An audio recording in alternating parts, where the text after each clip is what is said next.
నమస్కారం బాబాయ్. నమస్తే బాబాయ్ మీ పేరు బాబాయ్? దేవినేని హనుమంతరావు. ఎవరు బాబాయ్? తెలుగురావుపాలెం, ఘంటసాల మండలం, కృష్ణా జిల్లా. ఏం చేస్తుంటారు బాబాయ్? నేను వ్యవసాయం చేస్తా. ఏం లేదు, ప్రధానంగా చూసుకుంటే చంద్రబాబు గారి హయాంలో రైతుల పరిస్థితి ఎలా ఉంది, జగన్ గారి హయాం వచ్చినాక రైతుల పరిస్థితి ఎలా ఉంది? రైతుల పరిస్థితి మామూలుగా ఎప్పుడూ ఒక రకంగానే ఉంటుంది, కానీ కాకపోతే ఏంటంటే యువకుడు అయినాడు, పెళ్లి చేసుకునే ముందు మామూలుగా మనం ఫ్యామిలీని పిల్లల్ని భరించగలం అనుకున్నాడు, పెళ్లి చేసుకోవాలి. చేసుకున్న తర్వాత మామూలుగా ఆడు పిల్లల్ని భరించుకోగలగాలి. అట్లాగే మన రాష్ట్రాన్ని వెళ్ళేవాడు అందరికీ సమన్యాయం చెయ్యాలి. లేదు వచ్చినంతలో మనం ఏదన్నా చెయ్యాలనుకోవాలి, కానీ అసమర్థుడి చేతుల్లో పెడితే మన కర్మలు ఇట్టాగే ఉంటాయి. కాబట్టి జగన్ అయినా ఇప్పుడు నీరు ఉందే, సంచుల డబ్బులు వాళ్ళ రాలా, వేసిన డబ్బులు ఆన్లైన్ అవ్వలేదన్నారు. ఏంటి రైతుల పరిస్థితి ఏముంది? ఇక్కడ 15,000 పెట్టి కోతకు ఉంచుతున్నాం, 10,000 పెట్టి కట్టేత ఉంచుతున్నాం, 7,000 అంటున్నారు. ఆ వచ్చిన వాళ్ళు ఏమండి ఈ పాయ అంటున్నాడు. కాబట్టి అసలు ఆన్లైన్ దేనికి? మాకు పండిన రైతుకు వదిలేయి. అసలు నువ్వు ఈ క్రాప్ చేయటం దేనికి? ఒడ్డు తోలుకుంటానంటేంటి, ఆన్లైన్ అవ్వలేదంటేంటి? రైతుల పరిస్థితి అంతే. ప్రధానంగా రైతులకు అండగా ఉంటామని చెప్పి రైతు భరోసా కేంద్రాలు ఏర్పాటు చేసామన్నారు.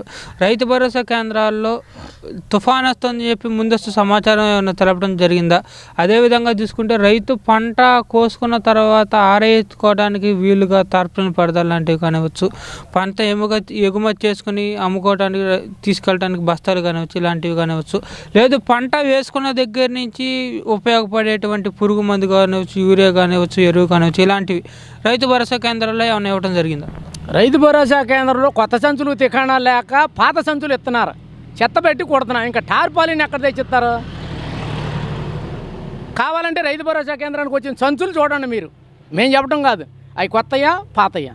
ఇంకా టార్పాలిన్ ఎక్కడ ఇస్తారు మాకు? అదేవిధంగా చూసుకుంటే ఇప్పుడు వచ్చేసరికి చంద్రబాబు గారి హయాంలో అయితే రైతులకంటూ కొంత బడ్జెట్ ఉండేదనేవారు.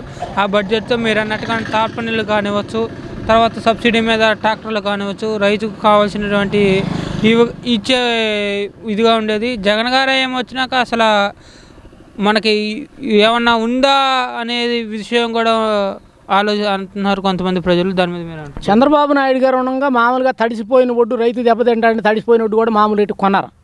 ఈ జగన్ గారు వచ్చిన తర్వాత పోయిన సంవత్సరం అది పందడిసింది. ఏవో గారి దగ్గరికి ఫోన్ చేసి ఏమంటే పందడుపు రాసుకోండి అని, లేదంటే అన్నీ కొంటామండి అన్నారు. తర్వాత వచ్చిన తర్వాత ఏమండి ఏంటంటే అదిగోనంటే కట్టాము, నెమ్ము శాతం ఎంత ఉంది అన్నాడు. కాబట్టి ఆ నెమ్ము శాతం ప్రకారమే వాళ్ళు 1,300 1,200 అడిగారు. ఆ కాడికి అమ్ముకున్నాం. వాళ్ళు చెప్పిన జగన్ గవర్నమెంట్లో బాగానే చెప్పారండి. వాళ్ళు కట్టిన రేటు ప్రకారం బ్యానర్ కట్టామండి అన్నారు. ఆ బ్యానర్లో ఉన్న రేటు ప్రకారం ఇచ్చారు. తప్పులేదు. 1,200 పడితే 1,200, 1000 పడితే 1000. బాగానే ఉందండి. జగన్ గవర్నమెంట్ కూడా బాగానే ఉంది. ఎందుకంటే వాళ్ళు పెట్టిన రేటు ప్రకారం వాళ్ళు తోలుకోవాలి కదా. వెహికల్స్ లేవన్నారు, తోలుకున్నాం. ఆన్లైన్ అవ్వాలా, ఆఫ్లైన్ తోలాం. ఆన్లైన్ అవ్వలేదని 1,200, 1000, 1,100 అన్నారు. లేదు ఆన్లైన్ అయినాటికి తడిసి నీకు నెమ్ము శాతం ఎంత ఉందన్నారు. అంతకాడికి ఇచ్చారండి. తప్పులేదు. 1,100 వస్తే 1,100, 1000 వస్తే 1000, 1,200 వస్తే 1,200, 1,700 వస్తే 1,700. అసలు మా ఊళ్ళో ఎవరికి రాలేదనుకోండి. అట్ట పాల కేంద్రంలో వెన శాతాన్ని కట్టించారో, మాకు వడ్డకు కూడా ఆ శాతాన్ని కట్టించారండి. బాగానే ఇచ్చారు. ప్రధానంగా చూసుకుంటే అన్న, మరి చంద్రబాబు గారి హయాంతో పోల్చుకుంటే జగన్ గారి హయాంలో రైతులు చాలామంది ఆత్మహత్యలు చేసి చనిపోతున్నారు అంటున్నారు. దీనికి కారణం ఏమంటారు? దీనికి కారణం ఏం లేదండి, అక్కడ టైం సరిపోయింది చచ్చిపోతున్నారండి. ఇది కూడా గవర్నమెంట్ లాభమే. ఒక రైతు చచ్చిపోయాడు అనుకో, చంద్రబాబు నాయుడు ఉంటే 7 లక్షల ఇన్సూరెన్సో ఇంకోటి వచ్చేది. ఇప్పుడు శుభ్రంగా జగన్ గారికి అది కూడా లేదు. 90,000 లక్ష ఇచ్చేస్తే పని అయిపోతుంది. వీడు బతికున్నంతకాలం పెన్షన్ ఇచ్చే పని తప్పుతుంది. వచ్చే గవర్నమెంట్ కూడా సుఖమేది. వచ్చే గవర్నమెంట్ కూడా పెన్షన్లు తగ్గిపోతాయి కదండి. వచ్చే గవర్నమెంట్ కూడా సుఖమే. అదేవిధంగా చూసుకుంటే ఇప్పుడు వచ్చేసరికి రైతులకంటూ ప్రతి బ్యాంకుల్లోనూ అందరు రైతులకి నేనే ఇన్సూరెన్స్ చేస్తానన్నారు. సంబంధించినంత వరకు ఇన్సూరెన్స్లు ఏమైనా చేశారా జగన్ గారు? ఏమోనండి, మాకు బ్యాంకులకి వెళ్ళి అడగలేదు, వాళ్ళు మాకు చెప్పడం లేదు. మళ్ళీ కనుక్కోకుండా మనం ఎట్టా చెప్తాం? కాదండి, మేము కనుక్కోకుండా అబద్ధం చెప్పకూడదు. ఎందుకంటే అబద్ధం చెప్పకూడదు. మాకు బ్యాంక్ వెళ్ళి కనుక్కోనే లేదు, వాళ్ళు చెప్పలేదు. కాకపోతే నీడు పని తడిచిపోయిందని చెప్పింది, నేను అడిగింది వాస్తవం. కావాలంటే ఏవో గారిని కూడా కనుక్కోవచ్చు. అదేవిధంగా చూసుకుంటే ఇప్పుడు వచ్చేసరికి ప్రధానంగా రైతులకు అండగా ఉండటం కోసం 3వ పంటకు కూడా నీళ్ళు రావాలని చెప్పి ఉద్దేశంతో చంద్రబాబు గారి హయాంలో పోలవరం ప్రాజెక్టు తీసుకురావడం జరిగింది. సంబంధించినంత వరకు పోలవరం ప్రాజెక్టు చంద్రబాబు గారి హయాంలో 70% పైగా కంప్లీట్ అయిపోయింది. ఆ పోలవరం ప్రాజెక్టు లేట్ అవుతుంది, రైతులకు పంటకు నీళ్ళు రావని చెప్పి పట్టిసీమ తీసుకొచ్చారు. ఈ సంవత్సరం వచ్చేసరికి పట్టిసీమ నుంచి కూడా సరైన సమయంలో నీళ్ళు ఉన్న పరిస్థితి ఏర్పడుతుంది. ఇప్పుడు ఇదే పోలవరం ప్రాజెక్టు కంప్లీట్ చేసినా లేదు పట్టిసీమ నుంచి కూడా ఉపయోగించిన సరైన సమయంలో నీళ్ళు ఇచ్చిన రైతులు తుఫాను బారి నుంచి బయటపడేవాళ్ళు అని చెప్పి అంటున్నారు. ఇదే దీని మీద ఇరిగేషన్ మినిస్టర్ ఇద్దరు పనిచేశారు. ఒకళ్ళు వచ్చేసరికి అనిల్ కుమార్ యాదవ్ గారు, ఒకళ్ళు వచ్చేసరికి అంబటి రాంబాబు గారు. ఒకళ్ళు వచ్చేసరికి తొందర ఎందుకన్నా నేను డిసెంబర్ 21 కల్లా కంప్లీట్ చేస్తామని చెప్పి ఒకళ్ళు అన్నారు. ఒకళ్ళు వచ్చేసరికి అసలు పోలవరం ప్రాజెక్టు మాకు సంబంధం లేదు అంటున్నారు కొంతమంది. దాని మీద మీరేమంటారు? అనిల్ కుమార్ యాదవ్ గారు మామూలుగా ఒక డాక్టర్ అనుకుంటాను. ఆయన 2020 అని ఛాలెంజ్ చేశాడు. ఆ 2020 అనేది మరి ఈ 20నో లేకపోతే తర్వాత 20నో మరి మాకైతే అర్థం అవ్వట్లేదు. ఎందుకంటే మేము వ్యవసాయం చేసుకునే వాళ్ళం కదా, ఆయన డాక్టర్ కదా. మరి కాబట్టి ఇక మనం వాళ్ళకి చెప్పే అంత డాళ్ళం కాదు కదా. ఏంటంటే ఒకవేళ అవసరమైతే తీసుకెళ్ళి లోపలేస్తారని వేసినా నాకు అభ్యంతరం లేదు. ఎట్టాగ వండు తింటమే, మా ఆవిడ పిల్లల దగ్గర ఉంటుంది కాబట్టి భోజనం పెడతారుగా. ఈ గవర్నమెంట్లో అదిగా ఫ్యాషన్ జైల్లో ఉండాలి, ఫ్యాషన్ ఇస్తారా? అయితే ఫ్యాషన్ వస్తే ఇంకా బాధే ఉంది, ఇంకా బాధలేదు. బూతులు తిట్టకూడదు, ఎందుకని అవసరంగా ఎవరైనా బూతులు తిట్టడం.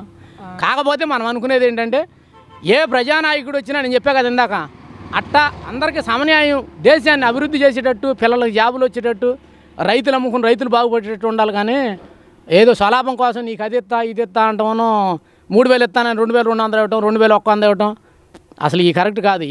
ఏ నాయకుడు వచ్చినా కానీ మనం అభివృద్ధిలోకి వెళ్ళేటట్టు ఉండాలి.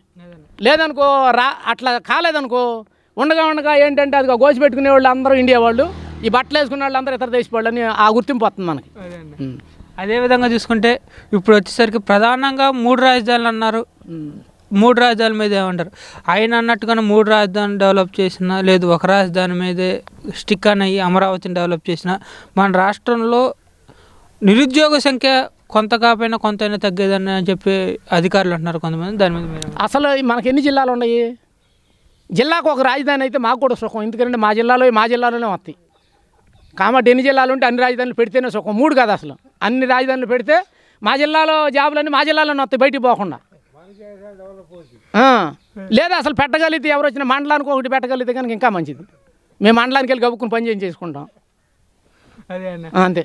అదేవిధంగా చూసుకుంటే ఇప్పుడు వచ్చేసరికి ప్రధానంగా మన రాష్ట్రంలో డిగ్రీలు చేసి కానివ్వండి, బీటెక్లు చేసి కానివ్వండి, సంవత్సరానికి లక్షల మంది బయట రావడం జరుగుతుంది.